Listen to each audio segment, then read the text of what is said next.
आएगा। If the 11th from Laganpada is occupied or aspected by a planet, the native will be happy and rich. Wealth will come through. Vitas means if benefic is related. संदर्भ यह है कि L से 11th भाव हमारे wealth के बारे में बताता है कि हमारे पास में वेल्थ की स्थिति क्या होगी, उसका सोर्स ऑफ वेल्थ कहां से होगा। यदि जो है वहां पर कोई भी प्लेनेट है तो native will be happy, rich and wealth will come through. विटस मींस कहीं स्रोत से उसके पास में धन आएगा यदि बेनिफिक प्लेनेट का संबंध है वहां पर। A malefic will confer wealth through questionable means if the planet in the 11th house be in exaltation in own sign, there will be plenty of gain. यदि बेनिफिक प्लैनेट्स हैं तो जो मेरे को हैप्पीनेस भी मिलती है, धन भी मिलता है और स्रोत जो है वो लीगल होंगे। लेकिन यदि मैलेफिक प्लैनेट्स हैं तो मेरे जो स्रोत हैं, जो सोर्सेज हैं, वो क्वेश्चनेबल मीन्स हो जाएंगे। ये एक अलग बात है कि आज की डेट में क्वेश्चनेबल मीन्स भी जेन्युइन मीन्स हैं। फॉर एग्जांपल, एक व्यक्ति गवर्नमेंट ऑफिस में लगा हुआ है तो उसकी जो ऊपर की कमाई है अदर देन सैलरी, आज की डेट में हम उसको क्वेश्चनेबल मीन्स नहीं मानते। लेकिन जेन्युइनली बोले तो उसकी ईमानदारी की कमाई तो नहीं है। Be in exaltation in own sign there will be plenty of gain. यदि मैलेफिक प्लेनेट भी एक्सॉल्टेड है, अपने ओन साइन में है या मित्र के घर में है, तो गेंस तो काफी होंगे, प्रचुर मात्रा में होंगे। If all the planets aspect the 11th house from Laganpada, the native born surely becomes a king or equal to a king, but the condition to be satisfied is if the 12th from Lagnapada is unaspected. हमारे 7 planet 9 planet हैं। यदि सभी 11th भाव के ऊपर या तो वहां कंजंक्ट है या राशि दृष्टि पड़ रही है, तो वो व्यक्ति राजा तुल्य इसलिए गिना जाता है कि बहुत प्रचुर मात्रा में धन संपदा उसके पास में होगी। जितने ज्यादा प्लैनेट होंगे उतनी ज्यादा सोर्स ऑफ इनकम होगी, मल्टीपल सोर्स होंगे, मल्टीपल वे से इनकम आएगी। लेकिन कंडीशन क्या है? इफ द 12th फ्रॉम लगन पदा इज अनएक्सपेक्टेड, मतलब 11 के ऊपर तो एक्सपेक्ट पड़ रहा हो लेकिन 12th के ऊपर नहीं, क्योंकि 12th जो है एक्सपेंस है, व्यय है। As the 11th from Laganpada is being expected by a planet, then the gain will be uninterrupted. The amount of gains will correspond to the number of planets in or aspecting the 11th from the Laganpada. लगनपदा से 11th को यदि planet देख रहे हैं तो uninterrupted धन मिलेगा, कोई बाधा नहीं आएगी। अमाउंट्स ऑफ गेन उसी संदर्भ में होंगे जितने प्लैनेट्स उसको एक्सपेक्ट कर रहे हैं। हमने अर्गला की चर्चा नहीं करी है, लेकिन इसमें अर्गला का भी प्रभाव आएगा। मैं शॉर्टकट्स में अर्गला के बारे में बताऊं। अर्गला जिस स्थिति को बताता है वो किसी भी काम के होने की गारंटी देता है कि ये काम तो जरूर होगा। यदि 11th भाव के ऊपर अर्गला भी है, पॉजिटिव अर्गला है, विरोध अर्गला नहीं है, विपरीत अर्गला नहीं है, पाप अर्गला नहीं है, तो ये गारंटी करता है कि भाई जो प्लैनेट्स पोजीशन को बदला रहे हैं वो शॉर्ट पूरी होगी। There will be more gains while a benefic अर्गला will bring still more gains. I already said कि बेनिफिक अर्गला होगा तो गेन्स अनइंटरप्टेड और गारंटीड होंगे। If the said benefic causing Argala be in his exaltation, the gains will be still higher. यदि अर्गला के cause के ऊपर चर्चा है कि यदि वो एग्जॉर्प्शन के अंदर है तो गेन्स और ज्यादा होंगे। If the said 11th is expected by a benefit from the ascendant, the ninth, etc., gains will increase in the ascending order। क्योंकि लगन को भी हम बेनिफिट मानते हैं, नाइन्थ हमारा धर्म का भाव हो गया, तो यदि कोई राशि दृष्टि नाइन्थ से या 11वें भाव से आ रही, लगन से आ रही है, तो गेन्स और ज्यादा इंक्रीजिंग उसके अंदर होंगे, ऑर्डर के अंदर। In all these cases the 12th from पदा be simultaneously free from malefic association as the 12th simply implies to loss। विरोध अर्गला will create obstruction in acquiring wealth। जैसे अर्गला तो गेन्स की गारंटी कह रहा है, विरोध अर्गला ऑब्स्ट्रक्शन पैदा करेगा, हर्डल पैदा करेगा, अनइंटरप्टेड सप्लाई नहीं आएगी, उसके अंदर रुकावट आ जाएगी। या 12th का प्रभाव पड़ रहा है तब भी सप्लाई पैसे की रुकती है। ये 11th का कोई एग्जांपल अगर हम लेंगे तो और इजीली समझ में आ जाएगा। इससे पहले वो 12th को देख लेते हैं कि फाइनेंशियल लॉसेस 12th फ्रॉम अरुदा। बेसिकली 12वां भाव हमारा चरण है, पैर है, तो आरुद्ध पदा के 12वें भाव से हम इस चीज की जानकारी ले सकते हैं कि हमारे चरण किस तरफ जा रहे हैं। फॉर एग्जाम्पल यदि Jupiter is place there then we में से कि मेरे चरण धर्म कर्म के काम के ऊपर जा रहे हैं, व्यय होगा तो धर्म कर्म पर होगा। If Rahu is there then I may say the expenses may be not on धर्म कर्म। शनि है, मैं कह सकता हूं भाई क्लब की तरफ जाएगा। तो इस तरह से मेरे चरणों का किस तरफ लेके जाएंगे मेरे चरण, नेचुरली चरण जिस तरफ जाएंगे उसी तरफ एक्सपेंसेस होंगे, उसी तरह के मदों के ऊपर एक्सपेंसेस होंगे। इफ द 12th फ्रॉम लगन पदा is aspected by or conjunct with both benefic and malefics there will be abundant earning but plenty of expenses. Sir आपका एक्सपेक्टेशन का मतलब राशि से है ना? यस, यहाँ पर हम राशि दृष्टि की चर्चा कर रहे हैं। और मतलब कि जहाँ से आप बात कर रहे हैं जिस वक्त लगन पद में उतने प्लैनेट बैठे हो तभी वो 11th को करेंगे ना उसको। नहीं, राशि दृष्टि तो कहीं से भी आ सकती है ना, लगन से भी आ सकती है। आपने कहा फ्रॉम लगन पदा इज एक्सपेक्टेड बाय, तो लगन पद से 11th हाउस एक्सपेक्ट करेगा तो लगन पदा में प्लैनेट बैठे हो जहाँ से मर्जी बैठे हो। नहीं, वहां लगन पदा की चर्चा कर रहा हूँ। हम एक दो एग्जांपल कर लेंगे।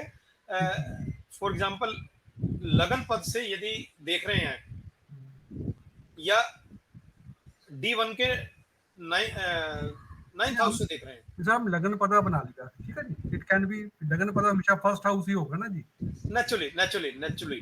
और अगर वो चर राशि का है तो स्थिर राशि वाले वहां से उस पर करेंगे, पर करेगा वो। एक सेकंड सर, आप इसको देख रहे हैं, यहाँ लगन पदा का संदर्भ AL से है। एक मिनट में इसको करेक्ट कर ही देता हूँ।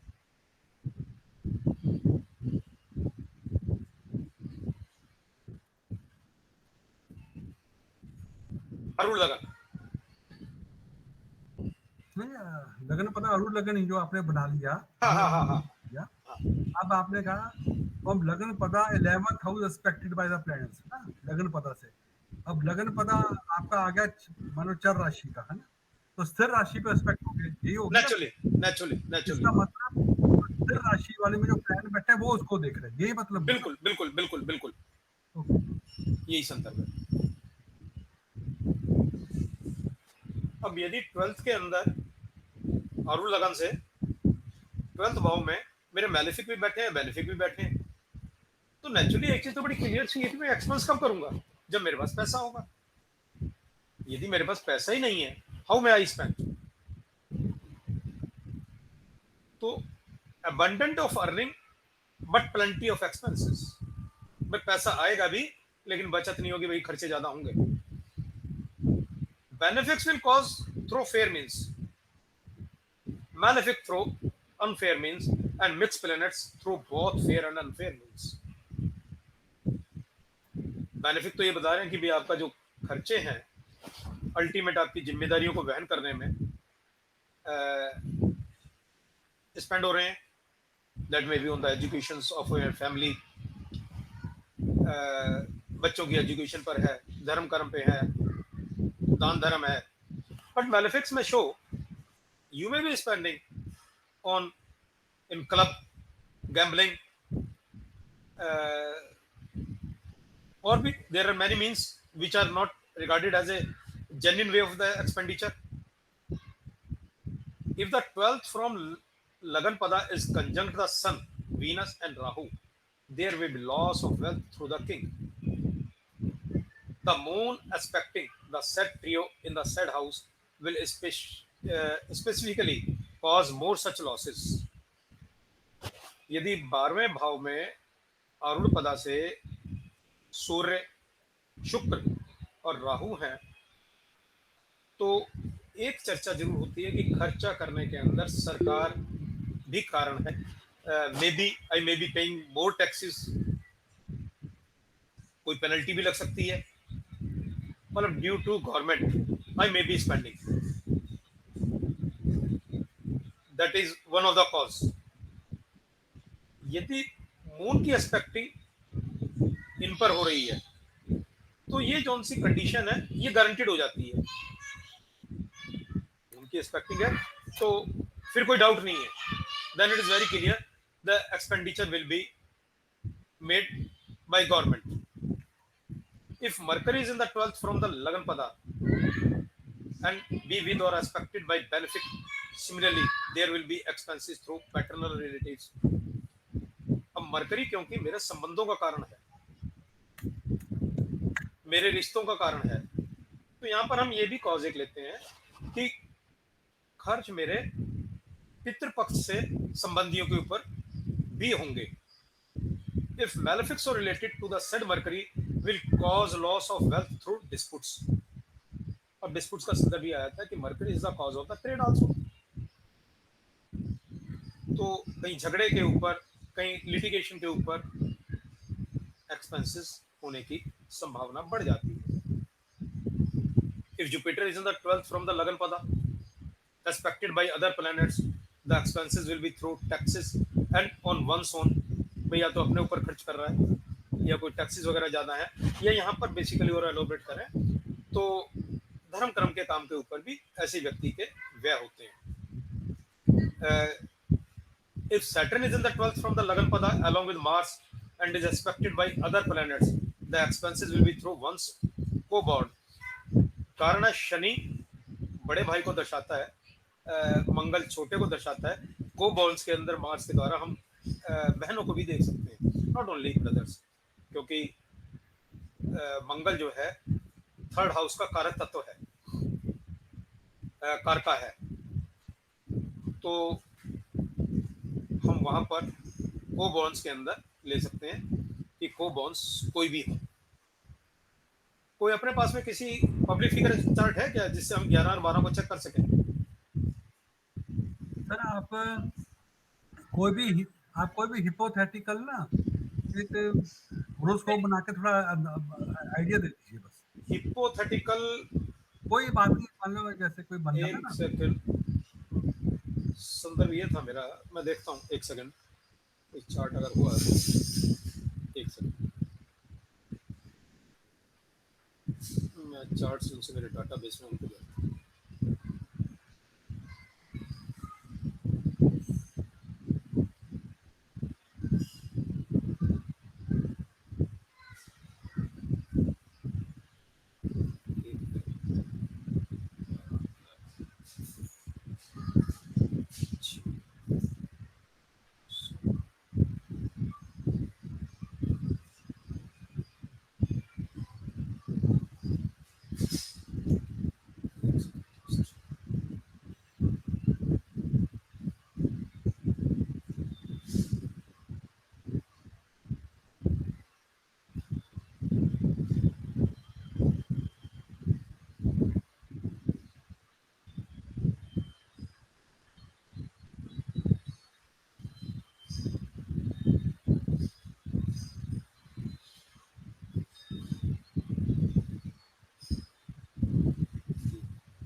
ये स्क्रीन शेयर हो रही है? हेलो, हो रही है सर? हो रही है ना? हाँ हो रही है सर, हाँ हो रही है। ये चार्ट है सीनियर जॉर्ज बुश का। इसमें सिंही लगन की कुंडली है, लगन के अंदर राहु बैठा हुआ है और 7वें भाव में मार्स है। इसका हमने सबसे पहले तो आरूढ़ पता निकालना है। सूर्य बैठा हुआ है जो सिंह लगन का लॉर्ड है 10वें भाव में। अब क्योंकि केंद्र के अंदर है तो एक चीज बड़ी क्लियर है कि भी इसका आरूढ़ पदा भी केंद्र के अंदर ही रहेगा। तो यहाँ से हमारे को फिर 10 गिनने, अगेन हेयर, अगेन यहाँ से 10 गिनेंगे तो फोर्थ में आ गया। 4 नंबर है। हाँ, फोर्थ में आ गया। अब एक तो हमने पढ़ा था कि आरूढ़ लगन के साथ में यदि जुपिटर का संबंध है तो उस व्यक्ति की प्रसिद्धि उसकी मृत्यु के बाद भी रहेगी। चंद्रमा और मून के बारे में पढ़ा था हमने। तो इसके आरूढ़ पदा के लगन में जुपिटर प्लेस्ड है, तो ये तो बड़ी क्लियर सा है कि इसकी प्रसिद्धि अभी तक है, बहुत लंबे समय तक प्रसिद्धि है। इसके 11वें भाव में मून विराजमान है। Moon is expected by Venus. 3, 6, 9, 12 की दृष्टि पड़ेगी। 9वां भाव से कोई दृष्टि नहीं है, 12वें भाव से कोई दृष्टि नहीं है। यहाँ मून और Venus is the cause of the gains. दोनों बेनिफिक प्लैनेट्स हैं। इसका जन्म जो है शुक्ल पक्ष की 10वीं को, तो मून यहाँ बेनिफिक है और वीनस भी बेनिफिक है। वीनस वैसी वीनस तो 8th हाउस में है इसके। सर कहीं पर भी है लेकिन दृष्टि पड़ रही है इसके ऊपर का 11वें भाव के ऊपर। 20वां भाव हो गया ना? ठीक है जी। ठीक है ना कैलाश जी भाई? मून के ऊपर दृष्टि जो पड़ेगी या तो इसकी धनु राशि की पड़ेगी या मीन राशि की। ठीक है जी। हाँ, तो इसके ऊपर दृष्टि जो है मून और वीनस की है। आगे इनका स्थिति और देखते हैं। वीनस मरकरी की राशि में, दोनों ही मरकरी की राशि में है, तो मरकरी के प्रभाव भी इसके ऊपर पड़ेंगे। Which is well placed in the केंद्र, 10वें भाव में बैठा हुआ है और बेसिकली ये मरकरी का अपना कारक भाव भी है। व्यापार के लिए इसको कारक भाव भी लेते हैं। तो positive way of the game George Bush के पास में रहे। और इसके बारे में कैलाश जी आपने सुना होगा कि आय के स्रोत हमारे इंडियन पॉलिटिशियंस की तरह नहीं थे। आय के स्रोत जेन्युइन थे। अब एक्सपेंसेस के संदर्भ में अगर हम चर्चा करें तो Saturn is in the 12th house. उच्च का सैटर्न है। उच्च का सैटर्न होने के कारण ये बहुत ज्यादा नेगेटिव इंपैक्ट नहीं देगा, लेकिन दृष्टि जो इसके ऊपर पड़ रही है राहु की, केतु की, मार्स की, मरकरी की और सन की। अब बेसिकली हम मरकरी और सन को यहाँ बेनिफिक काउंट कर सकते हैं, राहु केतु मार्स को मैलेफिक। तो बेनिफिक और मैलेफिक दोनों का मिला जुला प्रभाव हो गया। Then plenty of eye, plenty of expenses on both the means which are genuine or ungenuine। अब इलेक्शन लड़ा है, पॉलिटिशियन है, तो एक्सपेंसेस तो दोनों तरह के होंगे, इसमें तो कोई किंतु परंतु नहीं है। क्यों? ये बात तो क्लियर ना जी?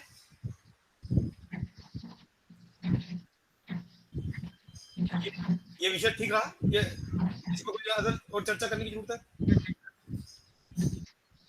इसके बाद हम आगे चलते हैं।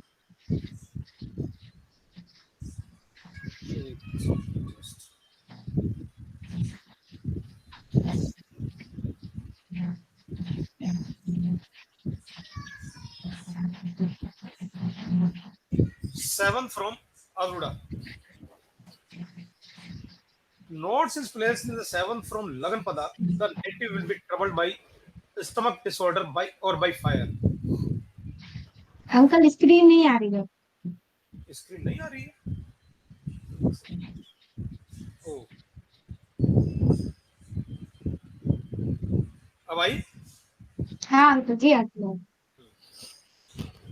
अंकल एक चीज बताइए, मैं पिछले वाले में से पूछना चाह रही थी। बोलिए बोलिए। आपने जो बोला कि सन लगन से आरूढ़ से सन और राहु और उसकी दृष्टि जा रही है, तो क्या हम सातवीं दृष्टि लेंगे क्या? नहीं सन और राशि वीनस दृष्टि, की भी? राशि दृष्टि। राशि दृष्टि अच्छा की राशि दृष्टि, राशि ओके दृष्टि ओके ओके ओके। बेसिकली क्या है, आरूढ़ पदा को समझने के लिए दो बातें हम और आराम से समझें कि आरूढ़ पदा मेरे मन के संदर्भ में चर्चा करता है, क्योंकि आरूढ़ पदा का जो कारक है वो मून है। तो मून जो बतलाता है मेरे मन को, मेरे दिमाग को, इसके बारे में चर्चा करता है। मेरे मन के ऊपर, मेरे दिमाग के ऊपर जिन जिन चीजों से प्रभाव पड़ सकता है उनकी चर्चा लेते हैं। राशि दृष्टि को हम प्रभाव के रूप में इसलिए गिनते हैं इसमें, क्योंकि राशि दृष्टि का प्रभाव परमानेंट है, जबकि ग्रह दृष्टि का प्रभाव सिर्फ उसके जब दशा आएगी, वो एक्टिवेट होगा दशा में अपनी, तब पड़ेगा। तो रिजल्ट तो वो अपनी ग्रह दृष्टि के भी देगा, लेकिन देगा सिर्फ जिस वक्त उसकी दशा आएगी, जबकि राशि दृष्टि के प्रभाव हमारे को परमानेंट मिलेंगे। इसलिए हम राशि दृष्टि की प्रमुखता आरूढ़ पदा के स्टडी में ज्यादा ध्यान देकर के चलते हैं। लेकिन जब किसी की प्रेडिक्शन करनी हो, हम ग्रह दृष्टि को अवॉइड नहीं कर सकते, उसके ऊपर देखना पड़ेगा, उसको अवॉइड नहीं कर सकते ग्रह दृष्टि को। लेकिन रूटीन में अभी जब मैं एस्पेक्ट बोल रहा हूँ यहाँ, तो राशि दृष्टि की चर्चा कर रहा हूँ। यदि आरूढ़ पदा या उसके साथ चली बात एक है, राहु या केतु हैं, तो ऐसे व्यक्ति का पित्त दोष के कारण पेट डिस्टर्ब रहेगा। Jupiter, the moon in the seventh from Laganpada, the native will be famous even after death. ये अभी हम चर्चा जो कुंडली देखी हमने सीनियर जॉर्ज बुश की, उसके लगन में था जुपिटर, लेकिन लगन में या उससे सातवें में यदि जुपिटर या मून है, तो नेटिव की अपनी मृत्यु के बाद भी प्रसिद्धि रहेगी। उस व्यक्ति को लोग बाग किसी ना किसी कारण से स्मरण करते रहेंगे। Benefic or malefic if exalted in the seventh from Laganpada, the native will be affluent and be famous. यदि सातवें भाव में बेनेफिक या मैलेफिक एक्सल्टेड है, तो उस व्यक्ति की प्रसिद्धि बहुत ज्यादा होगी। और रूटीन में कहा जाता है कि बदनाम होंगे तो क्या नाम ना होगा, भाई मैलेफिक नाम तो होगा। अगर हमने भगवान श्री राम का नाम लेना है, वो अमर है, तो रावण के बगैर तो वो अधूरे हैं। रावण का नाम तो साथ में लेना पड़ेगा, भगवान श्री कृष्ण के साथ में कंस का नाम तो लेना पड़ेगा। Both of them are also famous. There are many dacoits. Laden कौन भूल सकता है?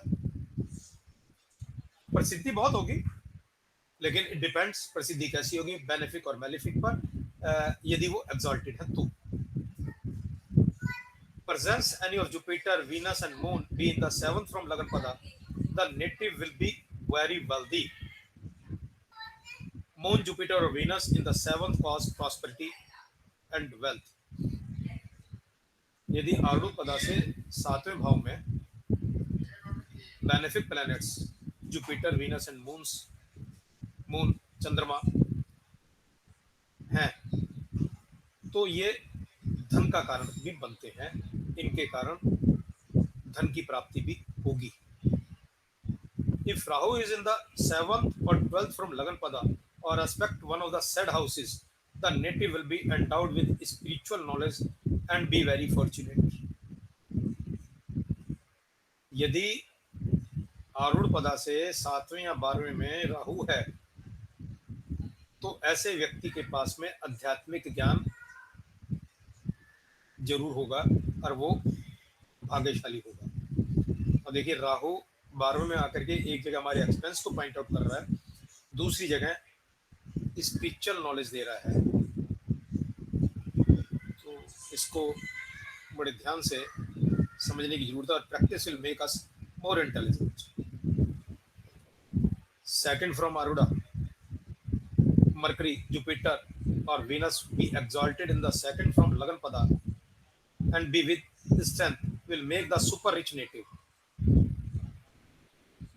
दूसरा भाव वास्तव में हमारे रिसोर्सेज के बारे में बतलाता है कि हमारे सोर्स कैसे होंगे। अब एक व्यक्ति के यदि सोर्स बढ़िया है तो नेचुरली उसके पास में धन भी आएगा। जिस वक्त हमारे साइंस की चर्चा आई एस्ट्रोलॉजी की, चाहे वो पराशर ऋषि के द्वारा है, चाहे जैमिनी ऋषि के द्वारा है, चाहे और ऋषियों ने इसके ऊपर अपने अपना ज्ञान दिया, तो खाली धन संपदा को ही हमने व्यक्ति का खुशी का कारण नहीं माना या उसको धनवान नहीं माना। उसके पास में यदि दूसरे सोर्सेज हैं, अच्छा परिवार है, अच्छा ज्ञान है, बौद्धिक जानकारी अच्छी है, उसके रिसोर्सेज अच्छे हैं, that is also one kind of the richness. तकलीफ नहीं है, कोई दुख नहीं है। तो मरकरी, जुपिटर और वीनस यदि एग्जाल्टेड होके लगन पदा से दूसरे में है और वो भी उनकी स्ट्रेंथ है, वी में से कि वो व्यक्ति सुपर रिच है। If Mercury is in the second from of लगना, native will lord over the whole country and be very knowledgeable. Whole country का नॉलेजेबल का मतलब राजा होना नहीं है यहाँ, जिसके पास में बहुत ज्यादा ज्ञान है, बहुत ज्यादा नॉलेज है और कोई मैलेफिक इफेक्ट नहीं है। मरकरी दूसरे भाव में है और किसी मैलेफिक प्लेनेट के प्रभाव में नहीं है, अपने मित्र राशि में है, ये एग्जॉल्टेड है, तो उस व्यक्ति के पास में अथाह ज्ञान होगा। अब जिस व्यक्ति के पास में अथाह ज्ञान है, ऐसा ज्ञान है जिसकी कोई था नहीं पा सकता, तो lord over the whole country, the word में be said. Venus in the second from Lagan Pada will make one a poet or a speaker. देखिए मरकरी एक्टिंग का कारण है, स्पीच का कारण है, इसी तरह से वीनस जो है संगीत का कारण है, पोएट्री का कारण है। अब यदि सेकंड पद के अंदर वीनस है अरुण पदा से, तो उस व्यक्ति को जो वीनस के सिग्निफिकेंस है उनके रिसोर्सेज के रूप में प्रचुरता मिलेगी। अब वीनस के सिग्निफिकेंस बहुत हैं, मोटर व्हीकल को भी हम वीनस के सिग्निफिकेंस में लेते हैं, बड़ी लग्जरियस लाइफ, या फिर ऐसा व्यक्ति माइक्रो मैनेजमेंट के अंदर भी बहुत बढ़िया हो सकता है, ये वीनस का सिग्निफिकेंस है। Note, strength of the planet need to be just here. It's mandatory to have planet in exaltation or मूल त्रिकोण and forming Shubh Argala without विरोध अर्गला obstruction formation। ये संदर्भ ये कि ऊपर की जो चर्चा करी हमने 3 पॉइंट्स की, वो कह रहे हैं इनके रिजल्ट्स तब अपनी स्ट्रेंथ में मिलेंगे यदि प्लेनेट एक्सॉल्शन में है, मूल त्रिकोण में है। मूल त्रिकोण तो हम सारे समझते होंगे, क्यों प्रियंका, समझते हो ना मूल त्रिकोण? हाँ जी अंकल, ये पता है जी। हाँ जी, कैलाश जी कुछ कह रहे थे आप? नहीं पता है सर मूल त्रिकोण। हाँ जी, हाँ जी। एक वर्ड है बस, जो सी लाइन है कि शुभ अर्गला एंड विरोध अर्गला। शुभ अर्गला बेसिकली किसी चीज के होने के लिए गारंटेड करता है और विरोध अर्गला उसके अंदर ऑब्स्टेकल पैदा करता है। तो इसकी चर्चा हम आगे क्लासेस के अंदर करेंगे। तो ये जो रिजल्ट्स हैं हमारे को इन कंडीशंस में ज़्यादा मिलते हैं। Nature and circumstances of death, third from अरुड़ा। अरुड़ा से तीसरा भाव कई बार आता था दिमाग में कि भी तीसरे भाव को डेथ का कॉज क्यों ले रहे हैं। तीसरे भाव को डेथ के कॉज लेने के अंदर दो तर्क हैं। एक तो ये 8वें से 8वां है।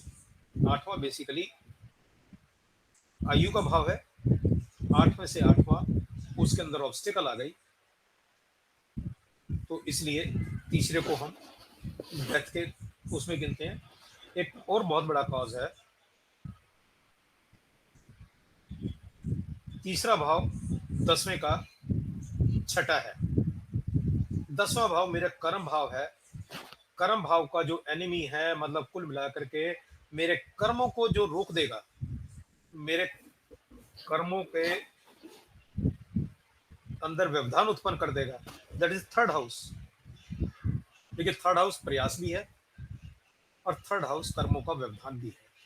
तो that is one of the cause कि एक तो मेरे कर्म का खत्म होना भी यहाँ से पता लगता है, और 8वें का 8वां that is the basic cause. That's why we are saying कि थर्ड हाउस डेथ का कॉज है।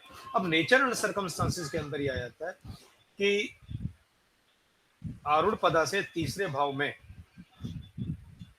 जो राशि है, जरूरी नहीं वहां प्लेनेट हो, तो वो राशि जो बताती है वो ये बता देती है कि किस तरह के विचर राशि है, स्थिर राशि है या द्विस्वभाव राशि है।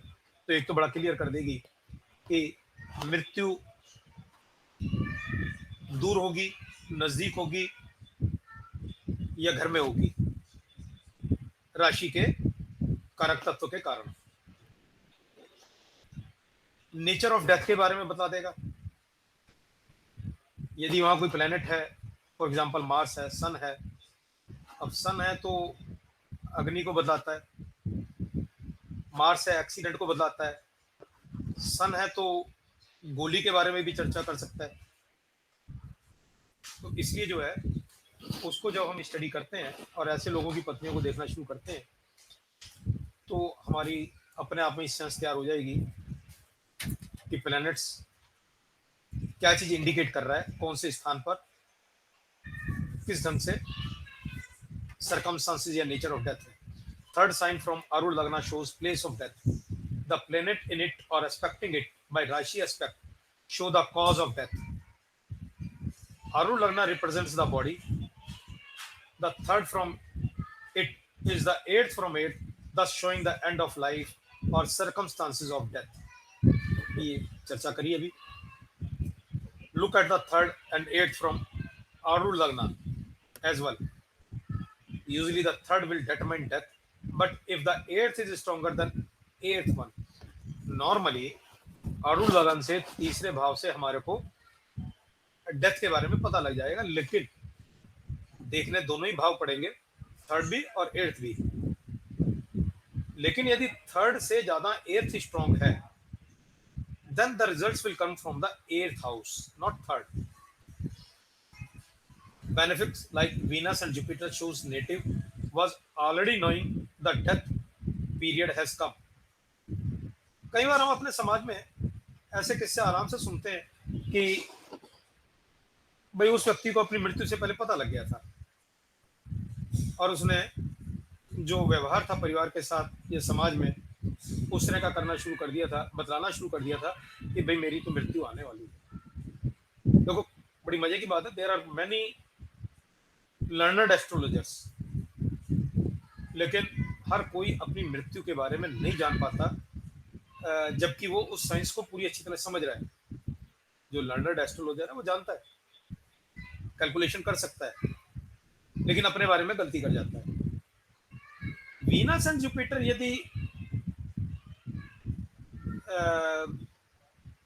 प्रभाव डाल रहे हैं राशि दृष्टि से वैसे, तो व्यक्ति को अपनी मृत्यु का पूर्वाभास हो जाता है। For example, many times question arises in mind, what condition combination in chart is killing people with COVID-19 pandemic. Generally noted them with moon Jupiter in the third from AL. ऐसे लोगों की पत्री में जिन्हों को पिछले दिनों कोविड के कारण मृत्यु का सामना करना पड़ा, तो उनके आरूढ़ पदा से तीसरे में मून और जुपिटर का प्रभाव था। कारण था कि ये ट्यूबरकुलोसिस और निमोनिया इनको पॉइंट आउट करते हैं। Moon points to pulmonary diseases, lungs, chest complaints, while the Jupiter throat choking। तो अधिकतर ऐसे लोगों का मून और जुपिटर का प्रभाव देखने को मिला है। और सूर्य का कारण ये था, अगर किसी की कुंडली में सूर्य भी था, कि सरकार का mismanagement. Sun is also indicating the government also. One more thing we may know regarding third from अरुड़ा। यदि थर्ड फ्रॉम अरुड़ा के अंदर बेनिफिक प्लैनेट्स हैं, तो ऐसा व्यक्ति किसी भी कार्य को करने में जो हिंड्रेंस आती है, जो तकलीफ आती है, उनके अंदर कोई बहुत ज्यादा गंभीरता से उनको हटाने का प्रयास नहीं करता, वो लेट गो करने का प्रयास करता है। यदि मैलेफिक प्लैनेट्स हैं, तो ऐसे व्यक्ति के पास में जिस वक्त प्रॉब्लम्स आती हैं, हर्डल्स आती हैं, परेशानी आती हैं, तो वो उनके साथ में बड़े जुझारूपन के साथ में लड़ता है और उन परेशानियों को हटा करके ही दम लेता है। जैसे अभी पिछले दिनों सोशल मीडिया पर मेरी निगाह में 2 पोस्ट आई हैं। एक व्यक्ति कुली का काम कर रहा था और वो 4 अटेम्प्ट के बाद में आईएएस की परीक्षा को क्रैक कर सका। कुली का काम करते हुए आईएएस की परीक्षा को क्रैक करा,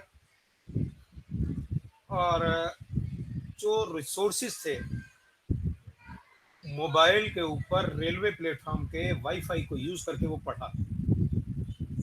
तो व्हाट इट मीन्स, 2 चीजें यहाँ से क्लियर हैं कि तीसरा और छठे भाव के अंदर उसके मैलेफिक प्लैनेट होंगे। कुंडली तो नहीं देखी, but what may I presume, जिसके कारण उसने अपनी इच्छा को पूरा करने के लिए जी जान लगा दिया। इसी तरह से कल ही एक पोस्ट पड़ी थी, एक बाल कलाकार थी साउथ की, मैच्योर होकर करके एक अच्छी एक्ट्रेस भी बन गई। उसने पहले तो स्टेट कैडर की सिविल सर्विसेज को क्लियर करा, then after 4 attempts she clear the IAS officer. Again it shows the killing spirit. तो वो पता लगता है थर्ड भाव में व्यक्ति के मैलेफिक प्लैनेट्स का प्रभाव है या बेनिफिक का। रिलेशंस हैं, कॉन्फ्लिक्ट है, एग्रीमेंट है, इनको हम कैसे हैंडल करते हैं, it shows from the third house. Happiness and pure soul, fourth from the अरुड़ा। हमारी कुछ शांति कहाँ मिलती है, खुशी कहाँ मिलती है, मेरी आत्मा को आत्मिक प्रसन्नता कहाँ मिलती है, ये हम चौथे भाव से अरुण पदा के देख सकते हैं। Venus and the moon in the fourth from आत्मा कारक या अरुण लगना, जन्म लगन भी confer prosperity, power and wealth. अब चौथा भाव जो है जल तत्व का भाव है। वीनस और मून यहाँ पर आकर करके दिग्बली होते हैं। वो दिग्बली होते हैं, पूरी स्ट्रेंथ में होते हैं। दैट इज वाई कि वीनस और मून यदि यहाँ पर हैं, तो ऐसे व्यक्ति को प्रॉस्पेरिटी, पावर और वेल्थ की प्राप्ति होती है।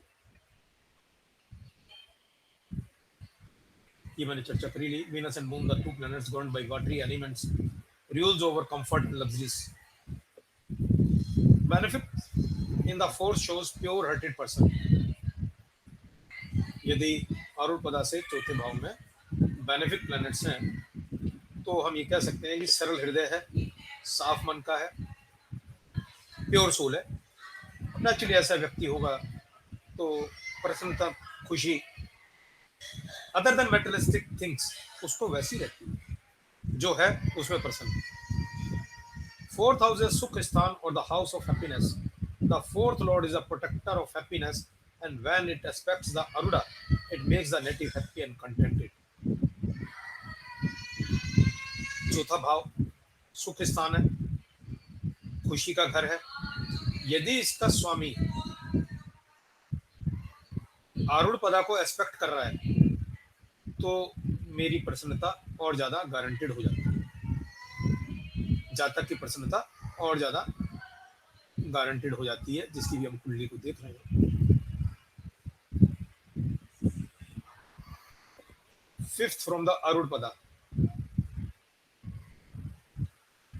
if the Jupiter, Venus or the moon is present in the fifth house, the native becomes a government authority or a misery.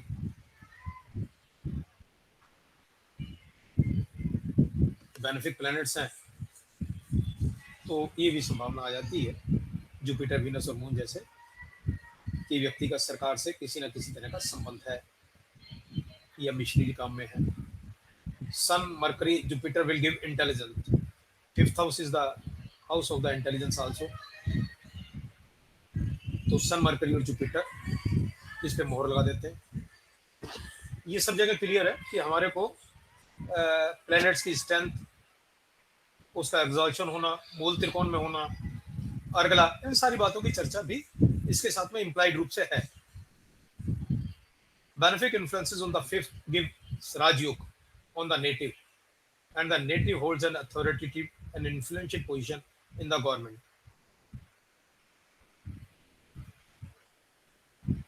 पांचवें भाव का जो है, हम इसको लक्ष्मी स्थान के रूप में लेते हैं, फिफ्थ हाउस और ninth house.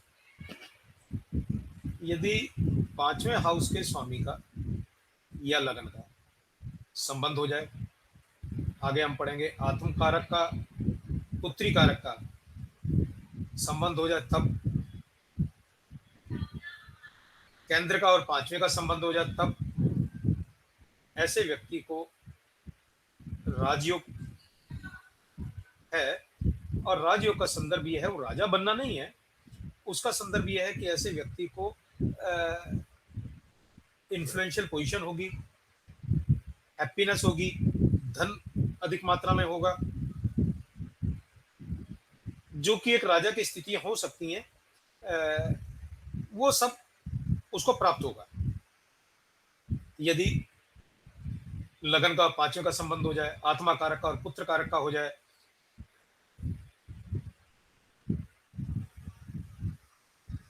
Skilled native with respect to the planets placed, पांचवा भाव स्किल के बारे में बताता है कि जैसा प्लैनेट्स वहां पर प्लेस्ड है, तो हम ये समझ सकते हैं कि ये व्यक्ति, राशि भी और प्लैनेट भी, जरूरी नहीं है कि प्लैनेट प्लेस्ड ही हो, तो ये बता सकते हैं कि ये व्यक्ति किस क्षेत्र के अंदर स्किल्ड होगा। It is image protector also. जो हमारी आरूढ़ लगन से इमेज बनी हुई है, उसको प्रोटेक्ट करने का काम भी आरूढ़ पदा के पांचवें भाव से होता है। द सिक्स्थ फ्रॉम आरूढ़ पदा, हमने इसकी चर्चा करी। Malefics in the third and sixth houses gives the ability to win over enemies. The native do well in the profession related to as army or police or sports. Basically क्या malefic planets के अंदर Saturn है, Mars है, राहु है, केतु है, ये चार है। तो यदि मैलेफिक्स थर्ड में हो, सिक्स्थ में हो, तो ये बतलाता है कि व्यक्ति अपने शत्रुओं पर, अपने हर्डल्स पर, नॉट ओनली एनिमीज, क्योंकि सिक्स्थ हाउस हर्डल्स को भी बताता है।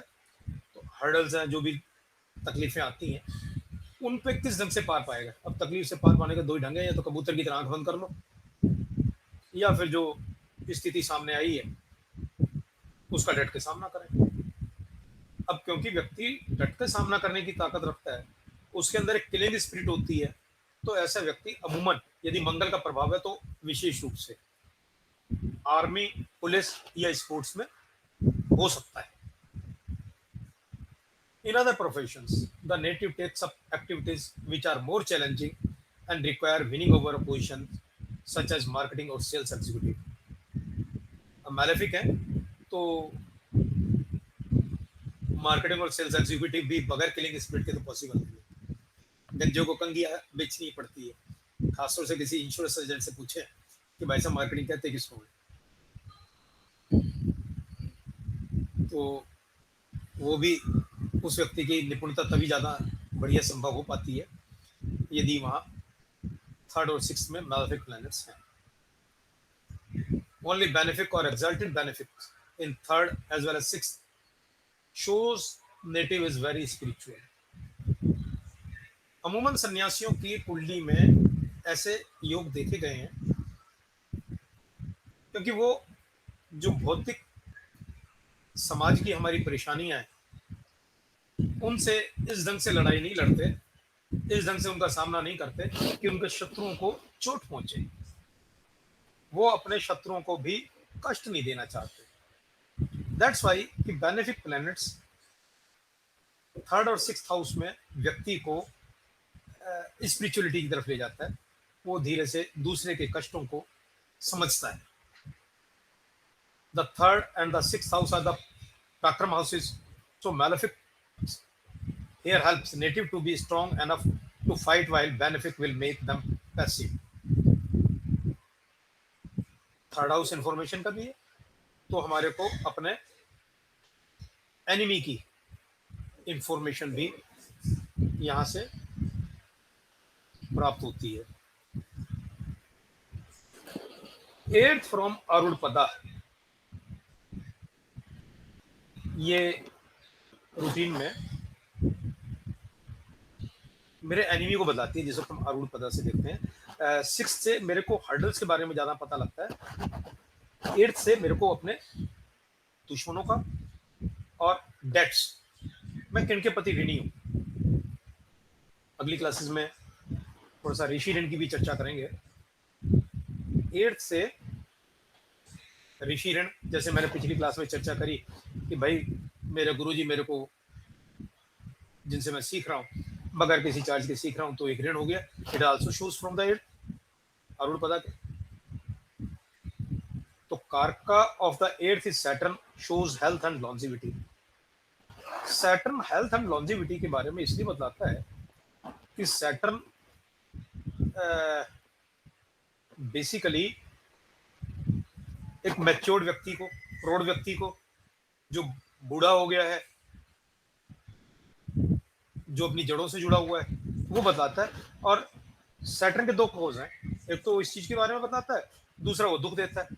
अब जब व्यक्ति लंबी आयु को प्राप्त करेगा तभी तो दुख मिलेंगे, इसलिए एर्थ हाउस का कारक जो है सैटर्न है। वो लंबी आयु देगा, साथ में दुख भी देगा। Benefic will shows positive perception of health. Benefic है तो ये मान सकते हैं कि ये व्यक्ति, परसेप्शन की बात हो रही है यहाँ, क्योंकि आरूढ़ के अंदर अभी मैं पिछले हफ्ते ही एक वीडियो सुन रहा था संजय रथ जी की, जिनकी लेगेसी के अंदर मैं जेमिनी को सीख रहा हूँ, सीखी है। तो वो अपनी उस वीडियो में चर्चा कर रहे थे, जैसे पिछली क्लासेस में हमने चर्चा करी कि आरूढ़ पदा बदला जा सकता है। आरूढ़ पदा का 180 डिग्री चेंज होने के पीछे कारण क्या, तो वो उन्होंने डायरेक्ट तो उस चर्चा में नहीं था, जो वीडियो में सुन रहा था। वो कहता है आरूढ़ पदा बेसिकली बंडल ऑफ इंफॉर्मेशन है जिसके बेस पर हम किसी के बारे में कोई इमेज तैयार कर रहे हैं। जैसी मेरे पास में इंफॉर्मेशन आ रही है, शुरुआत में हमने चर्चा करी थी कि भी मेरी वर्क स्टेशन के ऊपर तो अलग इमेज है, समाज में अलग इमेज है, मेरी मित्रों में मेरी अलग इमेज है। That is only due to the reason कि मित्रों को तो मेरी कोई और इन्फॉर्मेशन मिली हुई है। फॉर एग्जांपल मैं उनके साथ हंसी मजाक करता हूँ, स्पोर्ट्स खेलता हूँ, अपनी उम्र के मुताबिक अपने हम उम्र बच्चों के साथ में व्यवहार करता हूँ, तो मेरे फ्रेंड्स के पास में तो इन्फॉर्मेशन वो है। मेरे समाज के अंदर जिस वक्त मैं सक्रिय हो जाता हूँ, कोई 35-40 साल की आयु को प्राप्त करा हुआ है, मैं सामाजिक कार्यों में एक्टिवेट हो गया, सोशल एक्टिविटीज में, एनजीओज में, अपने मोहल्लों के अंदर इवेंट्स मैनेज करने में, तो those people have that information regarding me. और मेरा ऑफिस जो है वो मेरी अलग इंफॉर्मेशंस की फाइल खोल करके बैठा हुआ है। तो they have the different image. वो मेरे को कर्मठ कर्मचारी मान भी सकते हैं, एक सख्त ऑफिसर भी मान सकते हैं, एक ये भी कहते हैं यार ये तो टाइम पास करता है। All depends on the information which they collects, they gets from different sources. That's why यदि हम ऐसा कोई साधन करते हैं कि जिससे एक व्यक्ति विशेष के पास में वैसी इंफॉर्मेशन जाएगी, तो नेचुरली इमेज धीरे धीरे चेंज होती है। अब यहां पर बात आया परसेप्शन ऑफ हेल्थ। वो हेल्थ की एक्चुअल इंफॉर्मेशन नहीं दे रहा, परसेप्शन दे रहा है। एक व्यक्ति बालों को डाई करके निकला हुआ है, चेहरों पे उसने ऐसे रंग पोत रखे हैं, ऐसा मेकअप कर रखा है, he looks smart like the most of the actors. अब अंदर कितनी बीमारियां हो तो उनका डॉक्टर जानता है, लेकिन परसेप्शन उनके बारे में हम ये लेते हैं कि they are the healthy person, like Amitabh Bachchan. अरे बीमारियों का झल चलता फिरता पुलिंदा है, लेकिन परसेप्शन तो ये है कि यार हेल्दी पर्सन है, क्योंकि इंफॉर्मेशन ऐसी आ रही है। सात्विक सन जुपिटर, रासिक Mercury Venus, planets will make one be perceived as healthy, while tamasic Saturn, Mars, Rahu, Ketu will let everyone know you are bad health issue। Malefic होने से लोग बाग स्वस्थ आदमी को भी बीमार समझने की संभावना देखी जा सकती है। The only moon being benefits still wouldn't give good results, as it is a karka of the Aru Lagna. To be placed eighth from it will not have good effect for the overall Aruda। चंद्रमा eighth house के अंदर मरण कारक स्थान पे माना गया है। यदि आरूढ़ पदा से 8वें भाव में चंद्रमा है और चंद्रमा आरूढ़ पदा का कारक भी है, तो कारक तत्व ही जब 8वें में चला गया, तो मून चाहे बेनिफिक प्लैनेट हो, तब भी हम उसके मारक स्थान के कारण, डेबिलिटेटेड पोजीशन के कारण और कारक का 8वें में होने के कारण ये संभावना नहीं मान सकते।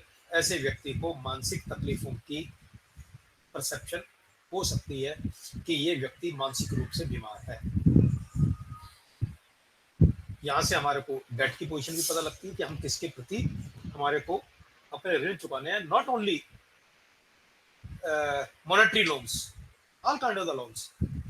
मेरे अपने माता पिता की तरफ ऋण हो सकता है, मेरा पितरों की तरफ ऋण हो सकता है, मेरा फ्रेंड सर्कल की तरफ ऋण हो सकता है, गुरुओं के प्रति हो सकता है। All kind of the loans may be indicated from here. ये स्लाइड यहाँ से लिंक नहीं थी वैसे, लेकिन बनाई है तो चर्चा कर लेते हैं। रिलेशंस बिटवीन दारापदा एंड आरूपदा in match making.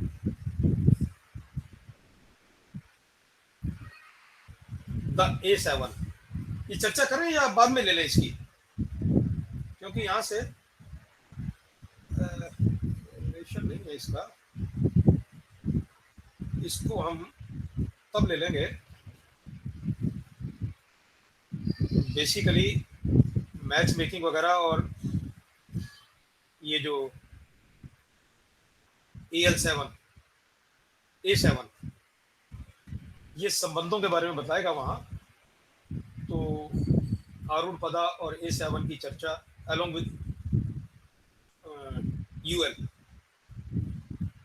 Kailash ji आपकी आवाज नहीं आ रही, आप क्या बोल रहे हैं?